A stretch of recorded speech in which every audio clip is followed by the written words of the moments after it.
Tender प्रक्रिया न करता कामं वाटली जातात का असा सवाल संदीप देशपांडेंनी उपस्थित केलाय। कुणाचा कुणावर अंकुश उरला नाहीये।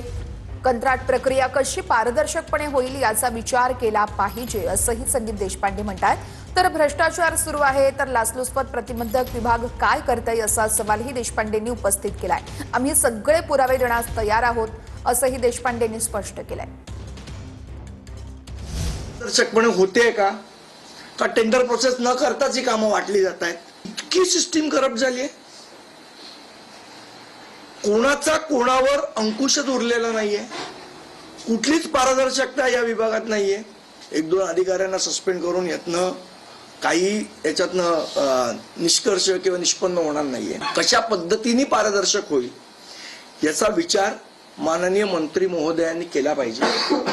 इतक्या खुल्या पद्धतीने होत असेल तर आपलं लाचलुचपत प्रतिबंधक खातं हे काय करतंय, हे या गोष्टी बघतंय का? बघत असेल तर काही कारवाई करणार आहे का? नुसती खात्यामध्ये चौकशी करून काय करणार आहे? मला असं वाटतं पीडब्ल्यूडीनी या सगळ्या अधिकाऱ्यांच्या विरोधात एफआयआर लॉन्च केला पाहिजे अँटी करप्शन ब्युरोकडे। अँटी करप्शन ब्युरोच्या माध्यमातून याची चौकशी झाली पाहिजे। खात्यांतर्गत चौकशी करून काय आहे? वरपासून खालपर्यंत सगळेच करप्ट आहे, कोण कोणाची चौकशी करणार?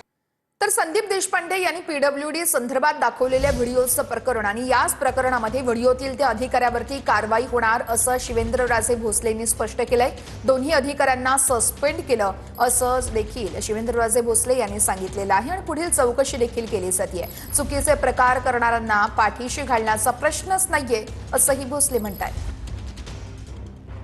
ते दोन्ही अधिकाऱ्यांना आपण सस्पेंड केले आणि त्यांची चौकशी जी आहे ती सस्पेंड करून आपण त्यांची चौकशी लावतो। वारंवार मनसेकडनं दुसरा दिवस आहे पीडब्ल्यूडी अशा लोकांना चुकीचे प्रकार करणाऱ्यांना पाठीशी घालण्याचा अजिबात विषय नाही आणि हे अशा पद्धतीनं जर डिपार्टमेंटची बदनामी या अधिकाऱ्यांमुळे होत असेल तर त्यांच्यावर कारवाई केली जाईल। सस्पेन्शनचा निर्णय घेतलेला आहे आणि त्यांची चौकशी ताबडतोब चौकशी त्यांची सुरू करण्यात येईल। बातमी आता मुलुंडमधून आहे। बांगलादेश जन्म प्रमाणपत्र घोटाळा प्रकरणी मुलुंड पोलिसात गुन्हा दाखल झालेला आहे। भाजप नेते किरीट सोमय्या यांनी मुलुंड पोलिसात तक्रार दाखल केली होती। जन्म प्रमाणपत्र मिळवण्यासाठी बनावट कागदपत्रांसह अर्ज करणं, फसवणूक करणं या संदर्भात सोमय्यांनी तक्रार दिली होती आणि त्यानुसार आता गुन्हा दाखल झालाय।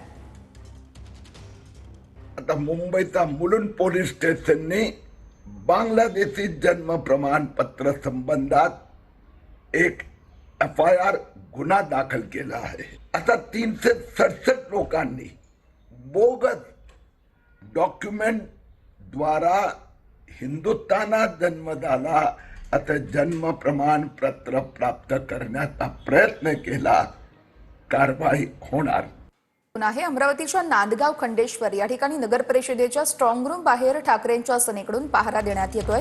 पदाधिकारी रात्रभर थंडीमध्ये शेकोट्या पेटवून या स्ट्रॉंग रूम बाहेर पहारा देत आहेत। ईव्हीएम मध्ये कोणताही घोळ होऊ नये म्हणून ठाकरे सेनेचे पदाधिकारी सतर्क आहेत। नांदगाव खंडेश्वर नगर परिषदेच्या निवडणुकीमध्ये तिरंगी लढत आहे।